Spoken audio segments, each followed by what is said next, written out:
This morning is really important because although we definitely have two of the most prominent American lawyers from opposite sides of the political spectrum that have argued before the U.S. Supreme Court, I mean, they're just a dream team of people.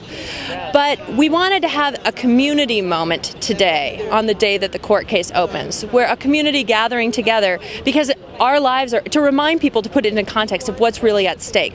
Constitutional principles, but also families. People who got married can share their joy. People who can't get married can share their frustration and their hope for the future.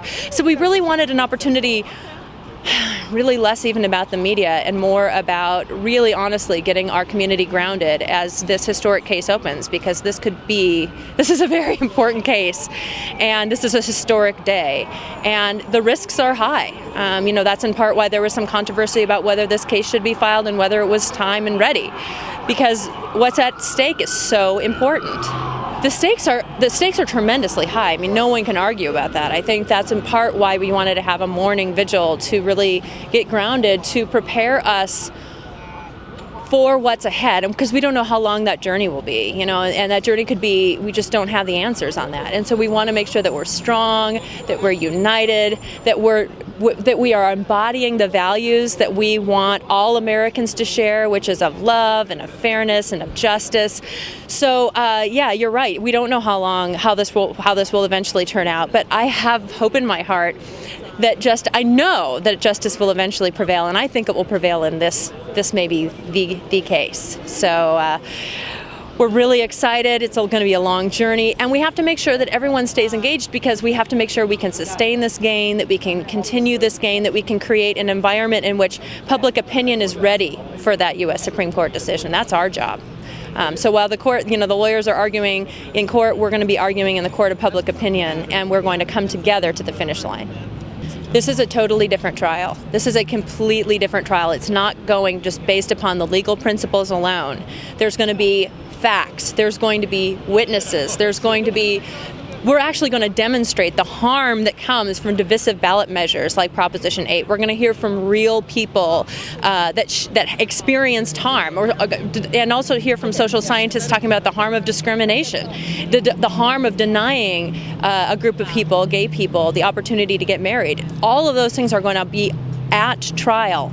And also, the Proposition 8 proponents are going to be put on the stand and are going to be asked questions about why they put this particular initiative on, to show that it was indeed aimed at prejudice and at anti-gay bigotry. So that is going to be revealed in the facts of this case, and that's why it's going to take as long as it will. It'll be totally exciting. It's going to be really revealing, and we're really excited to watch it all unfold. But we're extremely. I still haven't even gotten a chance to actually read it with my own two eyes. But I can't believe that the Supreme Court would deny the opportunity, given the stakes and the implications, to allow us to be able to have this recorded and then posted on the internet so people can watch what's happening. Very concerned about that. I think that raises First Amendment concerns. I think it raises, calls into question really some of the truly open process, because this is a national issue. So just having it, in a tiny courtroom that can fit 50 people is very disconcerting. So I want to get to a computer and find out if that really is true. I'll really be shocked and very disappointed if it is. What do they have to hide? I don't know. Why don't they want it televised? I mean, they're claiming, it's so ironic. The bullies that stripped us of our constitutional rights are claiming that they're the victims of persecution. And I mean, you know what? That is just, it's so wrong as to, it's just outrageous. I mean, we had this morning vigil for peace this morning, and they have signs that say, "Be saved from this perverse generation." I'm hopeful that those signs one day will, and those pictures of these people who are holding those signs someday are shown in the Smithsonian Museum next to people who also hold signs that said, "Let us vote on segregation," because it's the same intolerance and anti-American spirit, truthfully, to try to divide our common humanity and try to deny Americans from the same constitutional protections we all enjoy. It's dangerous, but it seems like that there's always that element there throughout history. So we just have to stay strong, stay loving, be the change we want to see in the world, and eventually justice will prevail. I think that's just absolutely ridiculous. And clearly they didn't even listen to what happened this morning at the rally, where we had people from every different ethnicity, every different age group, every different sexual orientation stand up in support of equality under the law. This is about fairness and equality for all people. This happens to be an issue right now. Gay and lesbian rights is one of the many chapters that have been written into our history as we expand civil rights, but we are just one small chapter in the large issue of extending full civil equal rights to everyone.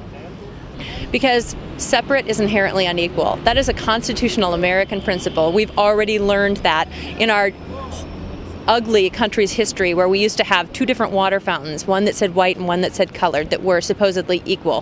Why have two different water fountains when all anyone wants is water? This is about eliminating divisions in our country and extending common humanity. Marriage is universally understood lifetime commitment that adults make to one another when they are in love and they wish to care for one another forever. There's no reason for gay people to have a separate and unequal institution, to call it by any other name. And you really, some historical perspective really answers that question. What if in 1968, when it was so controversial for people of different races to be able to get married, why didn't we just say, well, we'll give you an interracial marriage union or interracial civil union? That should be enough, and we don't want you to get married.